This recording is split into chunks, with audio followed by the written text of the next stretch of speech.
Hello दोस्तों, मेरा नाम विक्रांत जोशी है और आपका स्वागत है रिव्यू मास्टर विक्रांत में। और आज हमारे साथ, जैसा कि मैंने आपसे वादा किया था कि वैभव सिंह जी से बात करेंगे कुछ ज्वलंत मुद्दे पे, तो आज हमारे साथ वो वीडियो कॉलिंग के थ्रू जुड़े हुए हैं। स्वागत है वैभव सिंह जी आपका हमारे शो में, चैनल पे। थैंक यू विक्रांत भाई, थैंक यू सो मच। तो आज का जो हमारा वीडियो का जो मेन मुद्दा ये रहने वाला है कि हमने अभी 3 से 4 दिन में ही ये देखा है कि पाकिस्तान की तरफ से हमारे जितने भी हिंदुस्तान के ऐसे जो एमपीज हैं या सिंगर हैं या जो भी बड़े लोग हैं जिन्होंने कभी पुराने समय में किसी कॉन्टेस्ट में कुछ मुसलमानों के खिलाफ नहीं कहूंगा मैं, कुछ ऐसी चीजें कही जो कि जिसका इंटरनेशनल मुद्दा बनाया जा सकता था, और फिर उनके द्वारा ये सब चीजें डिलीट कर दी गई। और फिर भी अब कुछ दिन 2 दिन पहले ये निकाल के दिखाया जा रहा है कि देखो इन्होंने ऐसे किया, और उससे एक ऐसा मैसेज दिया जा रहा है, अरब वर्ल्ड में मैक्सिमम ये मैसेज दिया जा रहा है कि हिंदुस्तानी लोग मुस्लिमों से हेट करते हैं, हिंदुस्तान में मुस्लिमों के लिए कोई जगह नहीं है, कोई आजादी नहीं है, उनको केवल हेट मिल रही है, उनकी लिंचिंग हो रही है और वगैरह वगैरह। और इस कोरोना वायरस के दौर में, जिसको चाइनीज वायरस हम कह सकते हैं, उसके दौर में भी भारत में हेट्रेड पनप रही है। और इनके जो वो है स्क्रीनशॉट लगा के, पुराने पुराने स्क्रीनशॉट, जनरली हमें ये ध्यान देना चाहिए कि जो स्क्रीनशॉट होता है वो जनरली कोई नहीं रखता है, वो ऐसे ही लोग ही रखते हैं जो इसका प्रोपेगेंडा फैलाने वाले लोग होते हैं, पूरी मशीनरी होती है। तो ऐसी स्क्रीनशॉट सामने आ रही है। तो आपसे ये जानना चाहेंगे कि क्या मशीनरी यहाँ पर काम कर रही है, किसके थ्रू ये करवाया जा रहा है, या ये चीज 2-3 साल पहले स्टार्ट हुई, ये पूरी क्या प्रक्रिया चल रही है, एक हमारे दर्शकों को समझाने की कोशिश करिए। सबसे पहले बहुत बहुत आपका धन्यवाद बुलाने के लिए आपके प्रोग्राम में, और आपके सभी देखने वालों को भी बहुत बहुत शुक्रिया। देखिए, सबसे पहली बात तो ये है कि अगर आप देखें कि ये जो अकाउंट्स हैं जिनसे ये ट्वीट हो रहे हैं, उनमें से 70 to 80% फेक अकाउंट्स हैं। वो अकाउंट्स है, रैंडम अकाउंट्स हैं। अगर आप उनकी हिस्ट्री में चले जाइए तो आपको देखने को मिलेगा कि वो सारे पाकिस्तानी हैं, और अनफॉर्चुनेटली 2-4 इंडियंस भी हैं।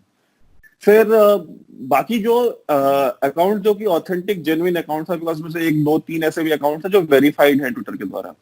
हाँ, तो वो वही कौन है? मैं बात कर रहा हूँ मेनली, जो हाँ, वेरीफाइड। तो अगर आप उनको थोड़ा सा डिग इन करें, अगर आप उनको पता करें, तो आपको मालूम चलता है कि ये बेसिकली प्रोपेगेंडा लॉयर्स हैं, मतलब पीआर लॉयर्स हैं। ये महंगा क्रिमिनल जस्टिस से कोई लेना देना, because most of these countries ये बेसिकली शरिया बेस्ड कंट्रीज हैं। तो जहां पे शरीयत चलती है वहां पे लॉयर क्या करेगा? तो वैसा तो मतलब कोई सिस्टम है नहीं। अगर आप एक चीज और भी नोटिस करें तो इनकी जो वर्ड्स है, जिस तरह के ये एडजेक्टिव्स यूज कर रहे हैं अपने टेक्स्ट में, और जिस तरह की वोकैबुलरी यूज कर रहे हैं, ये क्लासिक आईएसपीआर टेक्स्ट जो प्रोपेगेंडा के लिए यूज होता है, जो उनके हैंडल्स पेस्ट करने के लिए दे दिया जाता है कि ये पेस्ट करें आप। हाँ, तो वो एक मैसेज आ जाता है, उसको वो कॉपी पेस्ट करके डाल देते हैं।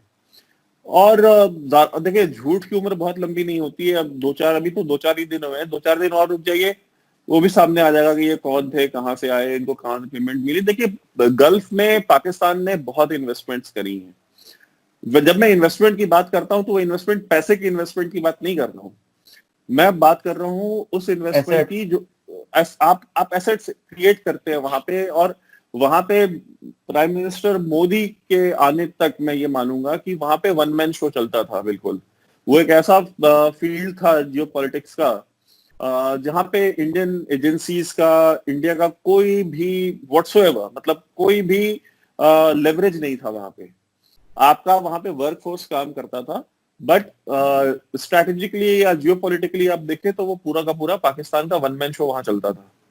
आपको पता होगा दाऊद इब्राहिम जैसे जो इंडिया के मोस्ट वांटेड टेररिस्ट हैं, वो दुबई में कितने सालों तक रहे। और एक टाइम था कि पूरी पूरी डी कंपनी दुबई से ऑपरेट करती थी।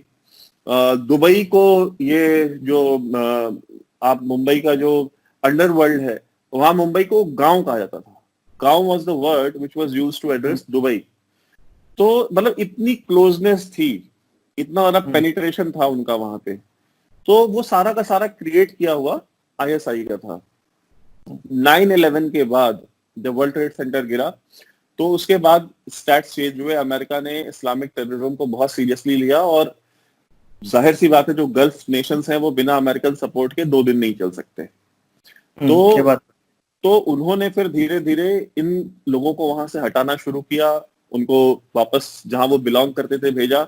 इसके ऊपर पाकिस्तान बहुत ज्यादा अपसेट भी हुआ, बट पाकिस्तान को नाराज करना तो वो अफोर्ड कर सकते थे, अमेरिका को नाराज करना अफोर्ड नहीं कर सकते थे।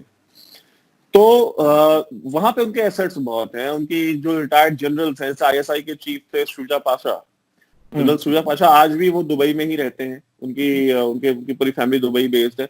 पाकिस्तान फौज के मेजोरिटी ऑफ जनरल्स या तो यूरोप में रहते हैं या दुबई मिडिल ईस्ट में रहते हैं, पैसे कमा के वहां तो रहते हैं जी। हाँ, तो उन्होंने काफी वहां पे इन्वेस्टमेंट करी है, उनके बिजनेस वेंचर्स हैं।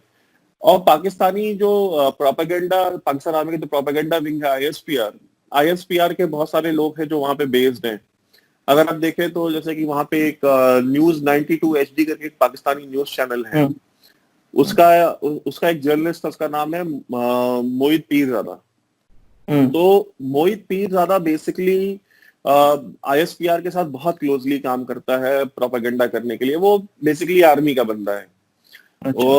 उसको आज से करीब 4 साल पहले जो है, 4-4.5 साल पहले उसे दुबई में गिरफ्तार किया गया था, बिकॉज उसका बाप हॉस्पिटल में भर्ती था, तो उसने अपने मरे हुए बाप के अंगूठे के निशान लगा लिए थे प्रॉपर्टी के पेपर्स पे। तो उसके लिए दुबई की पुलिस ने उसे गिरफ्तार किया था। तो मोहित पीरजादा जैसे बहुत सारे लोग हैं जो वहां पे बहुत एक्टिव रहते हैं, और वो वहां पे पाकिस्तान आर्मी और आईएसआई के लिए प्रोपेगेंडा करना। और जब मोहित पीरजादा वहां गिरफ्तार हुआ तो वहां के बहुत सारे लॉयर्स और इस तरह के लोगों के फिर वो टच में भी आया, और वहां पे उसके बिजनेस इंटरेस्ट भी काफी सारे हैं, तो वो इन लोगों को जानता है। तो उसके थ्रू और उसके जैसे 3-4 और जर्नलिस्ट के थ्रू इन्होंने वहां पे इस तरह के 2-4 लॉयर्स हायर किए, जो कि उनके आईएसपीआर के एज अ प्रॉक्सी वहां पे काम करें ट्विटर पे। उनको एक चीज पता है, देखिए इंडिया में क्या है, इंडिया में प्रॉब्लम है कि लोग पाकिस्तान को पढ़ते नहीं है, उसकी पॉलिटिक्स को, उसके माइंडसेट को, उसके कल्चर को। इनको पाकिस्तान वही पता है जो 1947 के पहले पाकिस्तान था। इंडिया के लोग पाकिस्तान को उस तरीके से देखते हैं, और लेकिन पाकिस्तान को समझते हैं कि वो इंडिया के सामने कुछ नहीं है और पाकिस्तान हमारा कुछ नहीं बिगाड़ सकता है। हाँ, तो लेकिन ये चीज यहाँ के लोगों को एक चीज समझनी पड़ेगी कि पाकिस्तान ने आपको बहुत अच्छे से पढ़ा है, आपकी सोसाइटी में क्या क्या फॉल्ट लाइंस हैं इनको बहुत अच्छी तरीके से पढ़ा है। आप देखिए कभी ट्विटर पे या सोशल मीडिया पे जाइए, उनको दलित इशू का भी पता है, उनको खालिस्तान का भी पता है, उनको नागालैंड का भी पता है, उनको नक्सल प्रॉब्लम का भी पता है। मैं आपसे अगर ये कह दूं कि आप अपने चैनल पे, जबकि आपका एक डिफेंस का चैनल है, उसके बावजूद मैं आपसे कह दूं कि आप एक पोल करा दीजिए कि आपके व्यूअर्स में से कितने % लोग हैं जो पाकिस्तान में बोली जाने वाली 5 लैंग्वेजेस का नाम बता सकते हैं, तो नहीं बता पाएंगे 90% लोग। 5 प्रांतों के नाम नहीं बता पाएंगे, प्रोविंस के नाम हम नहीं बताएंगे। मैं कह सकता हूं कि 5 हम शहरों के नाम नहीं बता पाएंगे, केवल कराची, इस्लामाबाद जानेंगे, रावलपिंडी जानेंगे, इसके अलावा 5 शहरों के नाम तक हम नहीं बता सकते हैं। तो इतनी कम नॉलेज है हमें पाकिस्तान के बारे में, और उनको हमारे जितने मूवमेंट या जो नक्सल लोग हैं उन सभी लोगों के बारे में पता है। तो इसी से मेरा प्रश्न था कि क्या जो हम ट्विटर पे देखते हैं या कमेंट में देखते हैं अपने वीडियोस में, क्या ये उनके सामान्य नागरिक होते हैं या ऐसे लोग होते हैं जिनको प्रोपेगेंडा करने के लिए ही बैठाया गया होता है? देखिए ये बेसिक देखिए आईएसपीआर में क्या है कि आईएसपीआर में एक प्रोग्राम चलता है जिसको इंटर्नशिप कहते हैं। तो इंटर्नशिप क्या है, इंटर्नशिप में ये करते हैं कि सर पंजाब में बहुत सारे प्राइवेट कॉलेजेस हैं, बहुत सारे गवर्नमेंट कॉलेजेस होते हैं जैसे हमारे यहाँ होते हैं। तो वो क्या करते हैं, इंटर्नशिप के नाम पे इन अलग अलग कॉलेजेस के बच्चों को बुलाते हैं, स्पेशली जो आर्ट्स फैकल्टी के हों या इस तरह के जो सब्जेक्ट्स होते हैं, इनके स्टूडेंट्स को बुलाते हैं और उनको इंटर्नशिप के नाम पे उन्हें ट्रेन किया जाता है इंफॉर्मेशन वॉरफेयर के लिए। अब देखिए इंफॉर्मेशन वॉरफेयर नाम सुनने में बड़ा आपको अच्छा लगेगा, बहुत फैसिनेटिंग नाम है, बट इनमें काम क्या होता है? ट्वीट करना भी एक है, उसका एक हिस्सा है, रीट्वीट करना भी है। तो जो बहुत ले मैन किस्म का जो एक स्टूडेंट होता है उसको ये बोल देते हैं कि भाई आपको जब इस हैंडल से अगर कोई ट्वीट होता है, अगर आपका अपना एक जाती हैंडल है आप रखें, बट आप अपना एक प्रॉक्सी हैंडल भी बना के रखें जो एक फेक हैंडल हो।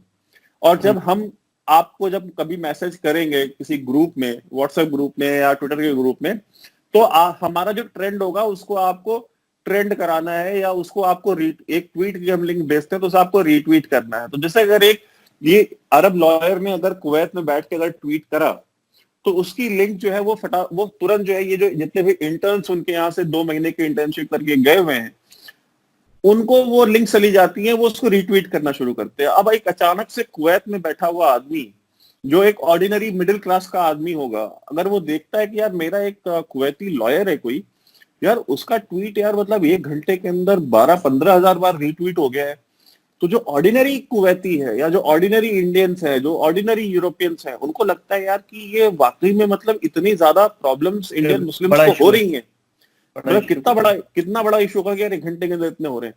तो देखिए ये बेसिकली उसने इंटर्नशिप के नाम पे उनको क्या सिखाया, सिंपल सी चीज कि आपने ट्वीट और रीट्वीट करना है, बट उसका इम्पैक्ट कितना बड़ा पड़ा है, उसका इम्पैक्ट इतना बड़ा पड़ा है कि आज की डेट में आप और मैं उसको बैठ करके डिस्कस कर रहे हैं जब हम क्वारंटाइन उसका इम्पैक्ट मैं आपको बताता हूँ। अभी 2 दिन पहले मैं एनडीटीवी पे 9 बजे का शो, आप जानते ही हैं कि जनरली लोग इसलिए देखते हैं कि हमारे यहाँ क्या बुराई है, हाँ, और कुछ लोग इसलिए देखते हैं कि इस अच्छाई को ये बंदा बुराई के तौर पे कैसे दिखा रहा है। 2 तरह के लोग देखते हैं। इसी तरह मैं दूसरे खेमे में आता हूँ, इसलिए मैं देखता हूँ। उसमें अभी आपको पता होगा कि कुछ दिन पहले, 2 ही दिन पहले, जो 2 दिन पहले की घटनाएं जो हो रही हैं, उसमें एक सो कॉल्ड प्रिंसेस है, जो कि एक्चुअल प्रिंसेस नहीं है, अपने नाम के आगे प्रिंसेस लिखते, केवल शारजाह के किसी प्रिंस से या किसी राजा से शादी उसने कर ली थी और डाइवोर्स भी हो गया। उसने एक ऐसे व्यक्ति जो कि भारत का था और यूएई में था, और इसी बहकावे में, इस तरह के बहकावे में कि हिंदू मुस्लिम के चक्कर में उसने कुछ तबलीगी जमात के लोगों के बारे में कहा, और इसने उसके स्क्रीनशॉट लेके ये कहा है कि देश के हिसाब से तुम्हारे ऊपर कार्रवाई की जाएगी और तुम्हें इस देश से बाहर निकाला जाएगा। अब मैं यहाँ पर 2 चीजें कोरिलेट कर रहा हूँ।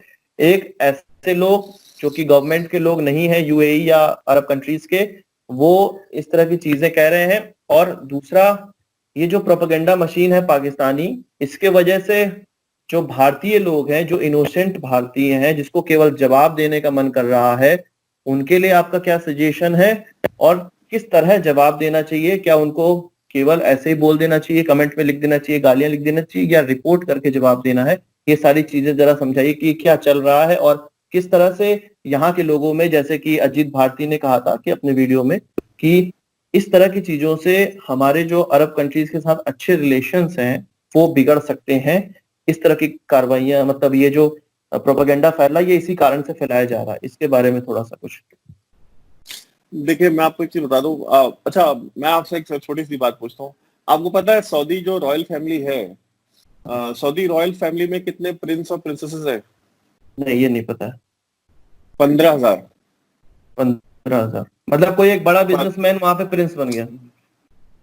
प्रिंस और प्रिंसेसेस, देखिए कैसा है कि ये जितनी भी मोनार्कीज हैं बेसिकली, ये सारी की सारी जितनी भी अरब में है, तो अब 1921 में मान लीजिए कि 1918 में ओटोमन एम्पायर फॉल हुआ और 1921-1922 में जो है सऊदी अरेबिया बना।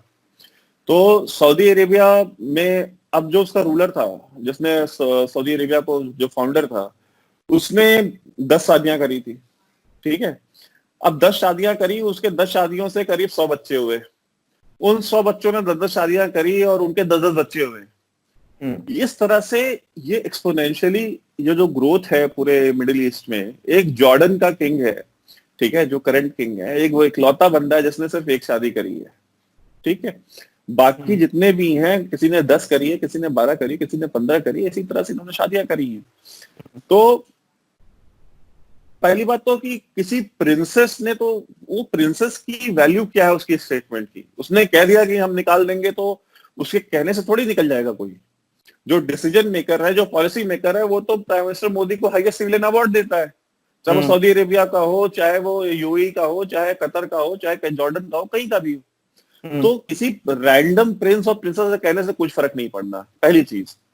दूसरी चीज, इसमें देखिए, जब आप उनको जब गाली दे रहे हैं ट्विटर के ऊपर, तो उससे क्या हो रहा है कि उनको एक वो आईएसपीआर का प्रोपेगेंडा ही यही है कि भाई आपको इतना प्रोवोक किया जाए, इतने हाँ, कि आप उनको गाली दें, ताकि उसको वो यूज कर सके एक आम अरब के अंदर आपके खिलाफ जहर भरने के लिए। बिकॉज देखिए अरब में क्या है कि अरब में मोस्टली जो लोग हैं, जो अरब्स हैं, वो पाकिस्तानियों से नफरत करते हैं, वो बांग्लादेशियों से नफरत करते हैं। क्यों? क्योंकि ये वहां पे स्मगलिंग करते हैं, चोरी करते हैं, क्राइम्स करते हैं, मतलब आप नाम लीजिए, जितनी गलत हरकतें हैं वो सब ये सारी सारी वहां करते हैं। तो जो अरब्स हैं वो अरब्स बहुत चिढ़ते हैं इनसे। तो अब इनको ये है कि भाई, और जितनी व्हाइट कॉलर्ड जॉब है, ठीक है, वो ज्यादातर जो है वो इंडियन कम्युनिटी के पास है वहां पे, स्पेशली जो नॉन मुस्लिम कम्युनिटी है उसके पास है। तो इस चीज को, ये पैराडाइम को उन्हें ब्रेक करना था कि भाई ये ब्रेक कैसे होगा। तो उसके लिए इन्होंने ये हायर किए हैं। अब उन्होंने एक प्रोवोकेटिव ट्वीट करा, आपने पलट के उनकी जात को गाली दी, यानी कि अरब को गाली दी, मुस्लिम इस्लाम को गाली दी। तो उससे क्या होता है कि एक ऑर्डिनरी अरब जो है उसके दिमाग में ये परसेप्शन जाता है कि ये जो कम्युनिटी है, जो हिंदू कम्युनिटी है, ये बेसिकली इस्लामोफोब है, ये मुसलमानों से नफरत करते हैं। तो असल में हम लोग मुसलमान पाकिस्तान का मतलब गाली देने का एक मतलब लोगों का यहाँ का होता है कि मैं पाकिस्तान को गाली दे रहा हूँ, ठीक है भाई। हाँ। आप लोग क्या है ना कि बहुत सारे हमारे जो यूथ है, उसका सबसे बड़ी प्रॉब्लम ये है कि वो जंप कर जाता है। वो एक अरब को गाली देते देते वो मुसलमानों को गाली देने लग जाएगा, मुसलमानों को गाली देते इस्लाम को गाली देने लग जाएगा। पाकिस्तान से होते होते मुस्लिम पे चले जाते हैं, फिर मुस्लिम से होते होते पूरे उन 57-58 देशों पे पहुंच जाते हैं, जो कि फिर गंभीर हो जाता है। देखिए उनकी कोई हैसियत नहीं है। जो ये जो 57 जो ओआईसी की जो 57 कंट्रीज हैं, इनके बारे में जुल्फकार अली भुट्टो ने कहा था, जो कि one of the founding fathers था ओआईसी का। उसको भी ओआईसी बनने के 2 ही 4 साल बाद ये रियलाइज हो गया था कि ये किसी काम के नहीं है। उसने अपने फॉरेन सेक्रेटरी को कहा था कि फॉरेन सेक्रेटरी उसका बहुत ज्यादा एक्साइटेड होकर आया कि सर ओआईसी की मीटिंग में सर हमें ये करना चाहिए, वो करना चाहिए, बहुत लंबी लंबी बातें। तो जुल्फिकार अली भुट्टो मतलब जैसा भी लीडर था, बट अपनी कंट्री के लिए एक स्टेट्समैन था, वो एक विजनरी लीडर था। तो उसने वो सिगरेट पीने का आदी था, उसको सिगरेट काफी पीता था, रात भर जागता था, इनसोम्निएक था। तो वो सिगरेट ऐसे उसने अपनी सिगरेट फूकते हुए कहा, यार सुनो बात ऐसी है, कहा कि 1 0 को 50 0 से मल्टीप्लाई करोगे, रिजल्ट 0 आएगा। तो उसने कहा कि जितने भी ये ओआईसी की कंट्रीज हैं ये सारी 0 हैं। इनको तुम कह के अगर नंबर 1 भी हूं, तुम इन सारे 0 को मेरे से मल्टीप्लाई कर दोगे तो भी रिजल्ट 0 आ जाना है। तो उसका कहना ये था कि भाई जो ओआईसी है, देखिए ओआईसी में खुद के अंदर बहुत सारी कॉन्ट्रडिक्शंस है। अब कतर है, कतर की सऊदी अरेबिया से नहीं बनती, बीच में उन्होंने ब्लॉकेड किया हुआ था। ये इंडिया में लॉकडाउन और कश्मीर में लॉकडाउन को लेकर परेशान है। कतर के ऊपर जो लॉकडाउन हुआ था वो क्या मैंने लगाया था या आपने लगाया था? वो सऊदी अरेबिया ने लगाया था। हूथियों को जो मार रहे हैं मुस्लिम्स को सदर्न सऊदी अरेबिया में, वो कौन मार रहा है? क्या वो यहाँ से आरएसएस वाले जाके मार रहे हैं? वो सऊदी अरेबिया वाले मार रहे हैं। सीरिया के अंदर जो आईसिस को पूरा सपोर्ट मिला वो मैंने आपने दिया था, वो पूरा सऊदी अरेबिया के वहाबी शेखों ने दिया था। उन्होंने जिसके गले काटे वो सारे मुसलमान थे। वो जितने जो 2 मिलियन लोग डिस्प्लेस हुए, 20 लाख लोग, वो क्या 20 लाख लोग मेरे और आपके मारे थे या आरएसएस के नागपुर के कार्यालय से स्वयंसेवक गए थे मारने? वो सारे के सारे इन्होंने मारे हैं। तो देखिए, और ये इवन गद्दाफी के अगेंस्ट या सद्दाम हुसैन के अगेंस्ट जितना अलायंस था, अमेरिका को सपोर्ट था, वो किसने करा था? इन्हीं ओआईसी कंट्रीज ने करा था। तो ये अफगानिस्तान में आप चले जाएं, अफगानिस्तान में जो ये लाखों पश्तून मारा गया है, वो पाकिस्तान ने मारे हैं या किसी आरएसएस के कार्यकर्ता ने जाके मारे हैं? बलूचिस्तान में जो बलोचों को मार रहे हैं, जो खैबर पख्तूनख्वा में मार रहे हैं, जो आपस में कराची में महाजिर मार रहे हैं, भाई आप पाकिस्तान से शुरू कीजिए, वेस्ट एशिया से लेकर के गल्फ तक, मिडिल ईस्ट तक, जितने ये जो करोड़ों के हिसाब से, मतलब अगर इनको आप जोड़ दीजिए इनकी तादाद, तो करोड़ों की तादाद में ये मुसलमान मारे गए। उनमें से एक को भी आरएसएस ने नहीं मारा, उनमें से एक को भी किसी इंडियन ने नहीं मारा, वो सारे सारे इन्होंने ही आपस में एक दूसरे को मारा है। तो यही चीज मैं कह रहा हूँ कि इंडिया का ऐसा कोई इतिहास न होते हुए भी इस्लामोफोबिक करके, और वो तो हिंदुस्तान के मुसलमानों को खुद डरा रहे हैं। एक कोई घटना हो जाती है जिसको हमारी पुलिस और सरकार मेंटेन कर लेती है, उसको इस तरह उठा के, तो इससे तो खुद डराया जा रहा है हमारे यहाँ के लोगों को। हमने कहीं कुछ नहीं किया, इन्होंने सब जगह किया और फिर डरा रहे हैं हमें। मैं यहाँ पर एक चीज कहना चाहूंगा कि अरब्स के पास ना दिमाग है ना ताकत है। एक्चुअल में ताकत इनको मिलती है अमेरिका से, दिमाग मिलता है एशियन कंट्रीज से जो कि वहां जाके काम करते हैं, और उसमें भारतीय सबसे ज्यादा है। तो इनको तो दोनों लोगों की आवश्यकता है, क्योंकि इनके वहां कोई काम करना नहीं चाहता, उनको फ्री के पैसे चाहिए, और जो वर्क फोर्स है वो हमारी जाती है वहां पर काम करने को। तो हमारी जरूरत तो है, पर एक तरह से इन ट्वीटों के माध्यम से क्या रिलेशन खराब होना, या ये जो कहा चीज ये जो किया जा रहा है, जिस मानसिकता से किया जा रहा है, कहीं मैंने ये भी देखा था कि 2 साल पहले, लगभग 3 साल पहले इनके वहां एक पाकिस्तान में एक कमेटी बनी थी, जिसमें कि ये निष्कर्ष निकला था कि भारत के जो भी छोटे मोटे इशू हैं उसको इंटरनेशनली पाकिस्तान हाईलाइट करेगा, जो कि कहा जाता है कि नवाज शरीफ की सरकार में बना था, और उसी को ये सरकार आगे बढ़ा रही है। क्योंकि हमने देखा है कि जब ओआईसी का ट्वीट आता है कि भारत में मुस्लिम्स की कंडीशन अच्छी नहीं है, तो उसी समय, उसी के तुरंत 1 घंटे बाद इमरान खान का भी आ जाता है, पाकिस्तान के प्रेसिडेंट का भी आ जाता है, और अलग अलग लोगों का भी आ जाता है। तो क्या ये एक तरह से आईटी सेल की तरह पूरा चीज काम कर रही है, और इसका क्या पूरा का पूरा एक औचित्य है? देखिए विक्रम भाई, लास्ट टाइम भी हमारी आपकी बात हुई थी जब सर्दियों में, तो उस समय भी मैंने यही कहा था कि आईएसपीआर जो है वो बेसिकली देश का आईटी सेल है, पाकिस्तान एज अ कंट्री का आईटी सेल है, वो सिर्फ फौज का आईटी सेल नहीं है उनका। देखिए वो चीज ठीक है। देखिए बात ये है ना कि एक पुरानी कहावत है कि पैसा और नॉलेज दोनों चीज जब 3 जनरेशन तक आती है ना आपकी किसी भी फैमिली में, तब जाकर के उसका यूज करना आता है इंसान को। ठीक, गल्फ कंट्रीज और पाकिस्तान जैसी कंट्रीज का प्रॉब्लम यही है। या पहली बात, there is no such thing as Muslim world, जिसे उम्मा कहते हैं, लेकिन अगर आप मान भी लेंगे चलिए ठीक है उम्मा है भी, तो उम्मा के साथ प्रॉब्लम यही है कि इनके पास पैसा भी कल की बात है और दिमाग तो खैर इनके पास है नहीं। एक के पास, जिसके पास थोड़ा बहुत दिमाग कहा जाता है पाकिस्तान के पास, वो भी चोरी का है, चाइना का है, उनका अपना खुद का नहीं है।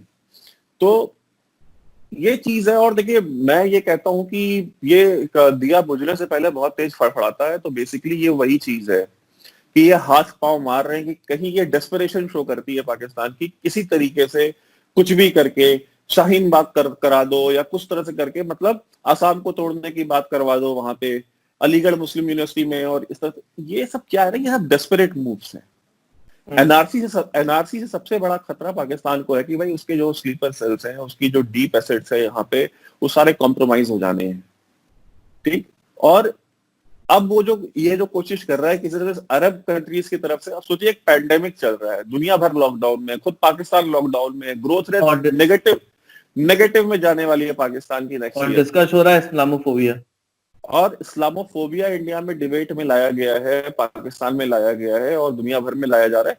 देखिए पहली बात तो है कि दुनिया को कोई फर्क नहीं पड़ता है। ठीक, अमेरिका ने लाखों मुसलमान मारे अफगानिस्तान से लेकर के पूरे मिडिल ईस्ट तक।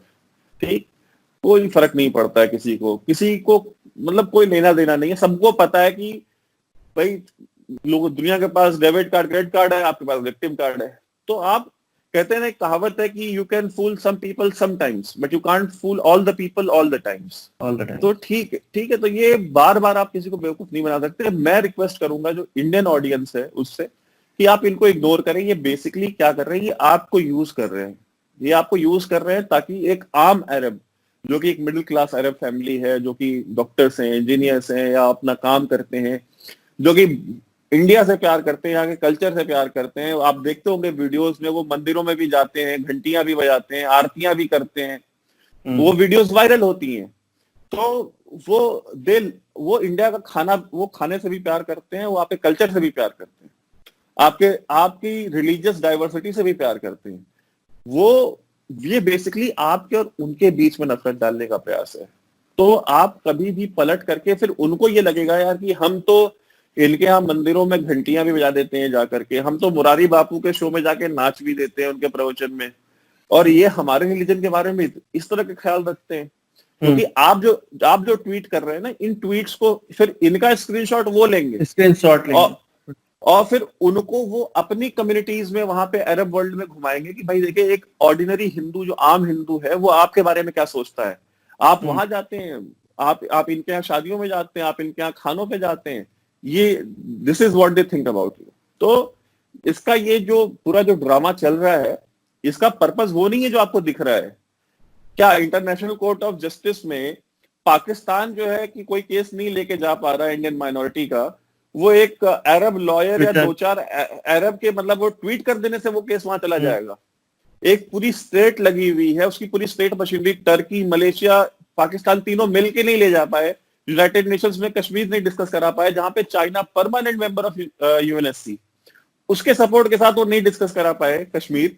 तो इन ये चार, मतलब मैं वो बोलना नहीं चाहता बट इनके इनके चाहने से वो यूएनएससी में और ह्यूमन राइट्स कमीशन में और यूएनएचआरसी में वो डिस्कस होना है। और यूनाइटेड नेशंस में डिस्कस हो भी जाना है तो क्या फर्क पड़ता है? United Nations is a dead horse, वो एक मरा कोई हुआ बात घोड़ा है। उसको मानता नहीं। उसको उसको आप कितनी भी लात मारेंगे, क्या फर्क पड़ता है? डब्ल्यूएचओ ने इतना, ये पूरा जो कोरोना वायरस का पेंडेमिक दुनिया भर में फैला है, डब्ल्यूएचओ का फैलाया हुआ है। डब्ल्यूएचओ ने, भाई उसमें करप्ट ऑर्गेनाइजेशन थी। तो डॉक्टर टेड्रोस जो है, उसके टेड्रोस के खिलाफ क्या कर लिया यूनाइटेड नेशंस ने? उसका अपना खुद का एम्प्लॉई है, उसके खिलाफ कुछ नहीं कर पाए। तो आप ये सब चीजें सोचिए थोड़ा लॉजिकली कि ये कर रहे हैं तो क्यों कर रहे हैं। आप कभी भी किसी डिफेंस फोर्सेस में भी आप जाएं तो डिफेंस फोर्सेस में सबसे पहला कोई भी काम होता है तो सबसे पहली चीज जो आती है वो आती है कि इसका एंड रिजल्ट क्या होगा। सबसे पहले एंड रिजल्ट डिस्कस होता है कि हमें अचीव क्या करना है, उसके बाद चीजें डिस्कस होती है। तो भाई आप सोचिए ना, आप अगर आप उसको गाली दे रहे हो, उसका एंड रिजल्ट क्या निकलना है? एंड रिजल्ट वो निकलेगा जो आपको नहीं दिख रहा है। एंड रिजल्ट निकलेगा आपका तो बस आपके, मन का गुबार निकला, आपको कुछ नहीं हुआ, और उसका आगे कितना इस्तेमाल हो गया ये नहीं पता चलेगा। बिल्कुल। अब यही यही चीज, यही हैशटैग देख के ट्विटर पे मैंने देखा है बहुत से इंडियन मुस्लिम उसको ज्वाइन कर लेते हैं, इनोसेंटली ज्वाइन कर लेते हैं, और उनके दिल का गुबार भी निकलता है। हाँ, तो इससे इससे नुकसान तो हमारा ही हो रहा है, हमारा ही देश टूट बिल्कुल। रहा है, हमारा ही नुकसान हो बिल्कुल। रहा है। तो मैं ये कहना चाहता हूँ कि ये पूछना चाहता हूँ कि क्या ये सोशल मीडिया से जो, मतलब मैंने क्वेश्चन पूछे भी थे और कुछ लोगों ने ये भी पूछा था कि सोशल मीडिया दिलों को करीब ला रहा है या दिलों को दूर कर रहा है? क्या ऐसा कोई, अब जैसे हम अगर कोई भी चीज हिंदू मुसलमान न भी करना चाहें, कोई एक आवाज उठाता है, जैसे कि मान लीजिए कोरोना वायरस में तबलीगी जमात के 4,000 लोग पॉजिटिव हैं, तो इतना कहने पे भी, वही इंडिया और पाकिस्तान की बात लीजिए, पाकिस्तान में भी मीडिया क्रिटिसाइज कर रहा है, इंडिया में भी क्रिटिसाइज कर रहा है, ठीक है, पर सबको यही दिख रहा है कि भारत इस्लामोफोबिक हो गया है। तो हम भी वही चीज कर रहे हैं, दूसरे भी वही चीज कर रहे हैं, मेजोरिटी यहाँ पे हिंदुओं की है, तो क्या इसको उस नजरों से देखना ये सही तो मुझे नहीं लगता। देखिए बात सीधी है। बात ये है कि अगर आप देखें तो तबलीगी जमात को इंडिया में भी क्रिटिसाइज किया गया, जिम्मेदार बताया गया पूरे पेंडेमिक को मल्टीप्लाई करने के लिए। पेंडेमिक क्रिएट करने के लिए किसी ने तबलीगी जमात को किसी नहीं ने नहीं बोला। क्रिटिसाइज किया। हाँ। किसी, मतलब मोस्ट राइट विंग बंदा जो होगा उसने भी ये चीज कभी नहीं बोली कि तबलीगी जमात ने कोरोना वायरस को इन्वेंट किया है या इसको इस्लामिक वायरस। जैसे वो शेखर गुप्ता है, वो कल मेरे ख्याल से अपने उसका एक प्रोग्राम आता, किसी ने मुझे क्लिप भेजी थी, उसमें वो कह रहा था कि लोग इसको इस्लामिक वायरस कह रहे हैं। मैंने कहा यार कौन कह रहा है इस्लामिक कोई नहीं वायरस? कह रहा है, ये वही लोग कह किसी रहे ने हैं। नहीं। ये लोग जो कहते ये हैं कि हिंदू मुसलमान करते हैं, वो खुद ये कह के हिंदू मुसलमान कर देते हैं और वही दिमागों में बात है ठूस कि देते हैं। ये वही चीज है। तो ये बेसिकली, ये देखिए मतलब ये जितनी भी खुराफात है ये खुद करते हैं कि खुद इस्लामिक वायरस का नाम लिया उसने। उससे पहले इस्लामिक वायरस का तो मैंने तो नाम नहीं सुना था, न नहीं। राइट विंग में न कहीं पे भी। तो अब किसी ने उसको उसलिए क्रिटिसाइज नहीं किया, उसको क्रिटिसाइज किया गया कि भाई उन्होंने मना करने के बावजूद वो एक मरकज में जो है अपना इज्तिमा किया, और उस इज्तिमा के नतीजे में इतना ज्यादा ये फैला है। और उसके बाद ये तो इनकी सबसे ज्यादा क्रिटिसिज्म हुआ है बिकॉज ये भाग गए हैं, छुप गए हैं, मतलब दे आर हाइडिंग, वो सामने नहीं आ रहे हैं। अब वो कहाँ है कहाँ नहीं है, भाई आप कितने लोगों को इन्फेक्ट कर रहे हैं, तो लोग इस वजह से नाराज हैं। लोग आपके, भाई अगर वो तबलीगी जमात की जगह किसी साधु सन्यासी के या किसी संत समागम के जो श्रद्धालु होते, तो क्या वो क्रिटिसाइज नहीं किया जाता? किया जाता अगर वो जब छुप रहे होते। जब जब बाबा राम रहीम को पकड़ा जाता है या आसाराम बापू को पकड़ा जाता है, सभी हिंदू जो भी हैं उनको ऐसा लगता है कि इन्होंने गलत किया, इसकी सजा इनको मिल रही है, तो वो अपने में खुद क्रिटिसाइज करते हैं। और अगर दूसरे धर्म के लोग भी उनको क्रिटिसाइज करते हैं तो वो ये नहीं कहते कि हिंदुओं को क्रिटिसाइज किया जा रहा है, वो एक व्यक्ति विशेष की बात की जाती है, यहाँ पे भी एक भाई व्यक्ति विशेष की बात की जा रही राम रहीम तो बहुत छोटा है। सबसे मतलब आसाराम बापू के मंचों पे तो यही लिबरल क्लास जाकर के गाना भी गाता था, वो फारूक अब्दुल्ला टाइप, और राम है। नाम का जाप भी करता था। फारूक अब्दुल्ला खुद तो आपने देखा होगा क्लिप, वो खड़े होकर के गाना गा रहा था। तो भाई आसाराम के गिरफ्तार होने के बाद मुझे पता है ना कि कितने लोग सड़कों पे निकले, कितने लोगों ने हिंदू फोबिया का नाम लिया, जबकि उसको उसको एडवोकेट सुब्रमण्यम स्वामी ने करा था। सुब्रमण्यम स्वामी ने कहा था कि ये कॉन्स्पिरेसी है उसको फंसाने के लिए। लेकिन अगर आप देखें तो जो हिंदू कम्युनिटी है, कभी किसी ने नहीं कहा कि भाई आप हमारे खिलाफ कॉन्स्पिरेसी कर रहे हैं। बेसिकली क्या है कि आपने एक कम्युनिटी को आदत डाल दी है। आपने उसको 70 साल से उसको ये बताया कि तुम विक्टिम हो, ठीक। आपने 70 उसको साल लगे न लगे, उसको लगे न लगे, आपने बस बता दिया है। उसको आपने फीड करा है मदरसे में, घर में। और उसमें मैं मानता हूं कि सबसे बड़ी गलती गवर्नमेंट की है कि आपने, स्पेशली मतलब जो आज की जो गवर्नमेंट है, मेरी इससे यह शिकायत है कि भाई आपने सबसे पहले आपने ये मदरसे बंद क्यों नहीं किए। एक देश के अंदर आपने मतलब मल्टीपल टाइप्स ऑफ एजुकेशन आपने खोली हुई है कि भाई आप कोई एनसीईआरटी की किताबें पढ़ रहा है तो कोई देवबंद की किताबें पढ़ रहा है। एनसीईआरटी की किताब में और देवबंद की किताब में क्या कॉम्बिनेशन है, मतलब क्या सिमिलैरिटी है? कोई सिमिलैरिटी नहीं है भाई। एक आप मुझे बता, कह रहे हैं भाई वहां पे भी तो फिजिक्स केमिस्ट्री पढ़ाते हैं, तो भाई अगर वहां फिजिक्स केमिस्ट्री पढ़ाते हैं तो वो साइंटिस्ट क्यों नहीं बनते? कितने मदरसे से निकले हुए लड़के साइंटिस्ट बने, जरा मुझे बताएं। अगर वहां पे भी अगर वो उनको जो है अगर आर्ट्स पढ़ाते हैं तो कितने वहां से निकले हुए जो है कि मदरसे से निकले हुए बच्चे जो है कि उन्होंने आर्ट्स में कोई बहुत बड़ा नोबेल प्राइज या कुछ जीता हो? भाई कुछ अचीवमेंट क्या है उनकी? वो 2 साल में कहीं कोई वो एक उर्दू सब्जेक्ट लेके यूपीएससी का एग्जाम क्रैक कर लेता है, 1500 बच्चों में कोई एक, तो कहते हैं कि देखो मदरसे से निकला हुआ बच्चा आईएएस बन गया। यार वो उसने कौन सा वो बॉटनी और जूलॉजी लेकर के उसने आईएएस क्रैक किया है? उसने उर्दू लिटरेचर सब्जेक्ट लिया, उर्दू लिटरेचर उसको आती थी, 1500 में से एक बच्चा है वो। और आप मुझे बता रहे हो कि, और उनकी अगर आप वो देखो कि भाई एनरोलमेंट देखो तो इस देश में कितने लाखों बच्चे मदरसे जाते हैं। तो भाई आपने एक कम्युनिटी क्रिएट कर दी ना कि जिसको कि आप कभी भी मजहब के नाम पे, रिलीजन के नाम पे, उसके सेक्ट के नाम पे आप कभी भी उसको रेडिकलाइज कर सकते हैं, कभी भी उसको आप यूज कर सकते हैं। तो आप उसको बंद क्यों नहीं करते हैं? बंद कर दीजिए, आप गुरुकुल भी बंद कर दीजिए, मुझे कोई ऑब्जेक्शन नहीं है उससे। आप इस देश में एक शिक्षा का कोई एक सिलेबस आप तय कीजिए। आपको करना पड़ेगा, आज नहीं तो कल करना पड़ेगा। आप मुझे तो अमेरिका में कितने सिलेबस है, यूके में कितने सिलेबस है? यूके में भी जो मदरसे में बच्चे पढ़ते हैं तो क्या उनकी मॉनिटरिंग नहीं होती है तो वहां पे क्या पढ़ाया जा रहा है? क्या वहां का जो मीडिया है वो स्ट्रिंग ऑपरेशंस नहीं करता है वहां पे लंदन के मदरसों में? और क्या उसकी वीडियोस नहीं आती है कि लंदन के मदरसों में हिंदूज को किस तरह से विलीफाई किया जाता है, मतलब किस तरह से डिमोनाइज करके दिखाया जाता है कि ये एक कम्युनिटी है? आपने देखा होगा वो बीबीसी या किसी लंदन बेस्ड किसी न्यूज एजेंसी ने किया था, जहां पे वो मौलवी था, वो बच्चों को पढ़ा रहा था कि ये कितने जाहिल किस्म के लोग हैं। बताओ, ये एक जानवर को माँ बोलते हैं, एक जानवर को क्या एक जानवर कभी भगवान हो सकता है? क्या एक जानवर कभी माँ हो सकती है? बताओ, जवाब दो। इस तरह से वो बातें कर रहा है। और मतलब आप इस बात की क्या गारंटी कि अगर ये शिक्षा वहां लंदन में दी जा रही है तो ये शिक्षा जो है यहाँ इंडिया में नहीं दी जा रही होगी? अगर आप इस तरह के लोगों को क्रिएट करेंगे इस देश में तो आपको क्यों आश्चर्य हो रहा है कि अगर आज वो तबलीगी भाग रहे इधर उधर? तबलीगी कोई आपके बीएचयू के और इंडियन इंस्टीट्यूट ऑफ टेक्नोलॉजी के कोई साइंटिस्ट तो नहीं है ना, वो इन्हीं मदरसों से पढ़ के निकले हुए लोग हैं ज्यादातर, उनमें से मेजोरिटी जो है।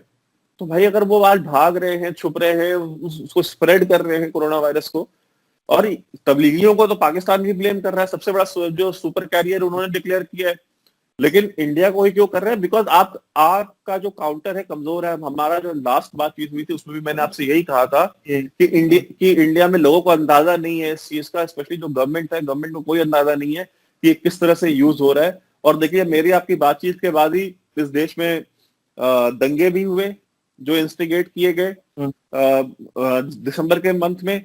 उसके बाद जनवरी के मंथ उनकी फोटोज लगा के तो टेररिस्ट चंदा भी मांग रहे हैं। हाँ, और जनवरी में आप देखें तो शाहीन बाग हुआ, शाहीन बाग के बाद कितना ऑनलाइन प्रोपेगेंडा चला इस देश में, 500 से ज्यादा शाहीन बाग बने अलग अलग जगहों पे। उसके बाद ये कोरोना वायरस आ गया तो वो तमाशा बंद हुआ, तो फिर कोरोना वायरस में फिर उसी इन्फ्लुएंस उसमें भी खोज लिया, उसमें भी खोज उस लिया।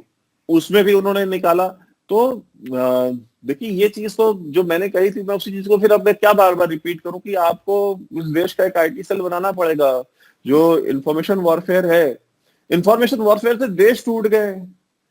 यूएसएसआर जो है उन्होंने यूएसएसआर प्रोपेगेंडा करके बिना एक गोली फायर किए तोड़ दिया था। तो ये चीज इंडिया को समझनी पड़ेगी, लेकिन देखिए मुझे कोई उम्मीद है नहीं। जो ब्यूरोक्रेसी है इंडिया की, जो नॉर्थ ब्लॉक साउथ ब्लॉक में जो बाबू लोग बैठते हैं, जिन्होंने 30 साल पहले एमए सोशियोलॉजी में करके आईएएस का एग्जाम क्वालिफाई किया था, वो इस चीज को आज नहीं करने देंगे। आपको कम से कम 10-15 साल वेट करना ही पड़ेगा जब तक उन्हें ये चीज रियलाइज होगी। जब तक इस देश में 25-50 लाख लोग नहीं मर जाएंगे इस तरह के वायलेंस से, ये बाबू लोग नहीं जागने वाले। चलिए, बहुत अच्छा लगा आपसे बात करके। और भी बहुत से ऐसे मैटर हैं जिस पर बात हो सकती है, पर वो कभी और करेंगे। और अभी अंत में मैं एक वाइंड अप कमेंट लेना चाहता हूं कि जो लोग ट्विटर इस्तेमाल कर रहे हैं या जो भी सोशल प्लेटफॉर्म इस्तेमाल कर रहे हैं, उनको क्या राय है? कभी किसी को गाली मत दो और तर्क के साथ बात करो। और जब अगर तुम्हें कोई ऐसा सामने से दिखता है कि भाई गाली दी जा रही है, कोई ऐसे जनरलाइज गाली दी जा रही है, चाहे जाति, धर्म और मजहब, ये सब पे गालियां दी जा रही है, तो उसको रिपोर्ट करना चाहिए। मुझे तो जहां तक यही लगता है। बिल्कुल 100% मैं आपकी बात से बिल्कुल एग्री करता हूँ। अगर कोई भी चीज ऑब्जेक्शनेबल है तो सबसे पहले जाकर के आप उसको रिपोर्ट कीजिए। रिपोर्टिंग बहुत इंपॉर्टेंट है, लेकिन आप नहीं समझते। आप और ये रिपोर्टिंग कर करके आईएसपीआर के लोगों ने हमारे ट्विटर हैंडल कितने बंद करवा दिए, आपके भी कितने करवाए थे। तो मैं तो कह रहा हूँ कि इस तरह के बहुत सारे इंडिया में हैंडल्स जो लॉजिकल बात करते हैं, उनको मास रिपोर्टिंग करा करके बंद करा देते हैं। तो आपने ये चीज याद रखनी है कि भाई आपको रिपोर्ट करना है सबसे पहली चीज। और दूसरा कि देखिए, अगर आपको कोई ट्वीट दिखता है तो सबसे पहला काम जो आप कीजिए वो ये कीजिए कि आप ये सोचिए कि अगर सामने वाला अगर कोई बात कह रहा है, वो बात वो कह क्यों रहा है, उसकी पॉसिबिलिटी क्या हो सकती है, क्यों कह रहा है, मतलब कोई रीजन होगा इसके पीछे। अगर आप इतना भी अगर आप अपने दिमाग पे अगर जोर डालते हैं सोचने के लिए कि सामने वाला ये बात क्यों कह रहा है, इसके पीछे इसका क्या इंटरेस्ट हो सकता है, क्या इसका मोटिव हो सकता है, थोड़ा अगर आप ये 2-3 सवाल अपने आप से पूछे तो यार आप देखेंगे कि आपको उसका जवाब मिल जाएगा। और सोशल मीडिया पे किसी को गाली देके कोई कुछ होता भी नहीं है। हम कुछ नहीं उखाड़ पाते, कुछ उखाड़ ही नहीं पाते। होता है। और आपको अगर आप ये सवाल खुद से पूछेंगे 2-3 सवाल, तो आपको 2-4 मिनट में ये चीज रियलाइज हो जाएगी कि इसको गाली देने का कोई फायदा नहीं है, बिकॉज इसके पीछे एक एजेंडा है, इसके पीछे एक प्रोपेगेंडा है। तो आप लॉजिकली उसको आप रिपोर्ट करेंगे, फिर आप उसको गाली नहीं देंगे। गाली क्या है, वो एक इंस्टेंट रिएक्शन होता है। जब हमने भी यूट्यूब चैनल बनाया तो बहुत सी गालियां पड़ती थी, बहुत गालियां पड़ती थी। अब तो लगता नहीं है, मतलब मुझे ऐसा लगता है कि भाई गालियां पड़ रही है तो उससे मेरा नुकसान क्या हो रहा? कुछ नहीं हो रहा, कुछ नहीं हो रहा, कुछ नहीं हो रहा। मैंने आज तक एक भी गाली डिलीट नहीं करी किसी की। अब मैं छोड़ देता हूँ, पहले मैं डिलीट कर दिया करता था, बहुत पहले। उसके बाद मुझे लगा कि पहले मैं भी करता था। गालियां अच्छी हैं, लगे रहने दो। बिल्कुल। चलिए, आपसे बात करके बहुत अच्छा लगा और आगे और भी बात होती रहेगी। तो और जो आपके चैनल देखने वाले हैं, सबसे मैं रिक्वेस्ट करूंगा एक बार रिव्यू मास्टर विक्रांत को सब्सक्राइब जरूर करें और बेल आइकन को दबाना ना भूलें। और आपके चैनल डिफेंसिव ऑफेंस, जो कि बहुत अच्छी जानकारी और अच्छी वीडियो लेकर आता है, उसको भी सब्सक्राइब मैं अपने दर्शकों से चाहूंगा कि कर लें और बेल आइकन जरूर दबाएं। चलिए, नमस्कार।